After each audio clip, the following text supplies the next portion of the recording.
Découvrons aujourd'hui le menu client et le listing donc de vos clients. On entend clients, finalement, ce sont aussi bien les sociétés que les particuliers. Finalement, c'est votre base de données, qu'ils soient clients ou prospects, puisque après, chacun d'entre eux, c'est vous qui définirez leur statut.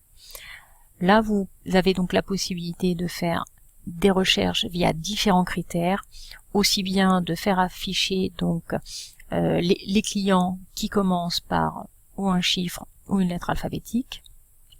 Par exemple, si je tape F, je vais avoir en effet, voilà, tous les clients qui commencent par la lettre F. Vous pouvez donc ici annuler le champ de recherche. Ici, ce sont finalement les raisons sociales qui contiennent, excusez-moi, un bout de mot. Si je tape Cannes, je vais retrouver dans ma liste de clients, vous voyez, aussi bien la société Cannes que la société vacancielle.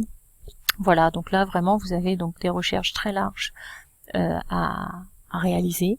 Vous avez aussi un certain nombre de recherches prédéfinies pour retrouver et faire apparaître aussi bien toutes les sociétés que les particuliers. Vous avez la possibilité de, en bas, de retrouver donc tous les clients qui ont été créés sur certaines années. Si je clique en effet sur 2016, je vais bien retrouver tous les clients créés en 2016. En 2017, tous les clients créés en 2017. Je peux en bas faire afficher tous mes clients. Voilà, donc on retrouve ici, vous voyez, les années, leurs numéros. Donc voilà, tout apparaît ici. Vous pouvez utiliser donc ce tableau comme un fichier Excel, c'est-à-dire qu'après vous pouvez ajuster au besoin la largeur des colonnes. D'accord. Dans certains cas, vous pouvez même bouger les colonnes. Donc c'est pas toujours le cas, mais dans certains cas, vous pouvez le faire. Vous avez la possibilité, donc en cliquant droit, d'exporter en effet donc le fichier qui est à l'écran vers Excel. Vous avez toujours par la souris, un clic droit de la souris, possibilité de créer, supprimer des clients, de rattacher donc le client qui est surligné actuellement à un groupe. D'accord. Donc ça vous pouvez le faire dès le visuel à l'écran. Vous pouvez choisir grâce aux petits entonnoirs donc de filtrer, voilà, selon différents toujours critères, d'accord, de mémoriser les filtres ou les tris. Donc vous avez aussi au moment de la création, donc comme on l'a vu, soit en cliquant droit sur la souris, soit en bas ici, au moment de la création donc d'un client ou d'un groupe. Pour rappel, la création d'un groupe, c'est donc de rassembler différents clients donc au sein d'un même groupe. On va voir donc par exemple ici à l'écran, si je regarde, hop, je fais, voilà, je raccourcis, mais ici donc on voit tous les groupes, soit un sans groupe attribué, donc là ce sont toutes les sociétés, voilà, qui ne sont pas rattachées à un groupe, et ici on voit tous les autres sociétés qui ont été rattachées à des groupes qui ont été créés.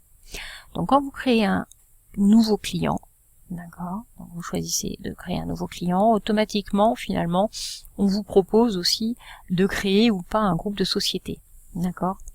Donc là vous voyez automatiquement ici c'est coché, donc voici les groupes de sociétés qui existent. Donc là votre nouveau client va être automatiquement rattaché à un groupe existant. Si c'est pas le cas, il vous faut à ce moment-là choisir ici, laisser en blanc entre guillemets le nom du groupe, ce sera les 100 groupes à attribuer, et je valide ce groupe de société. Vous voyez, 100 groupes attribués. Et ensuite il vous reste donc à rentrer très simplement toutes les informations liées à ce nouveau client. Donc après la création ou pas d'un nouveau client, découvrons à quoi correspond finalement, à quoi ressemble donc le cardex d'un client type.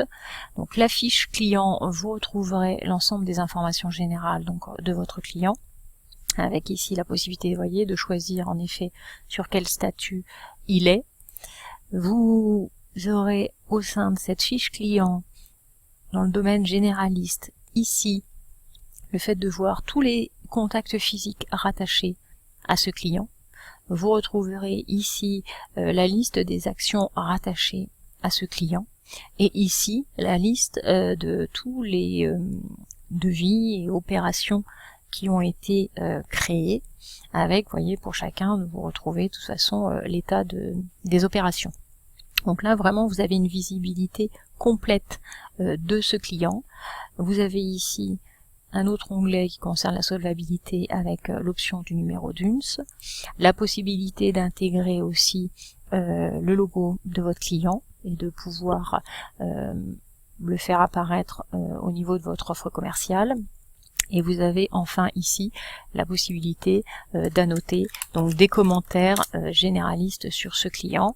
Ce sont des informations qu'auront toutes les chargés clientèle de votre établissement. Et du coup, ce sont des informations importantes que dont tout le monde pourra prendre connaissance. D'accord ? Vous avez la possibilité ici d'attribuer aussi des étoiles, je dirais, à vos clients. D'accord ? Hop. Et ici, voilà. Et donc ici, voilà, vous pouvez revenir au fait de ne plus mettre d'étoiles du tout. Voilà, vous connaissez tout sur votre fiche client. À vous de jouer!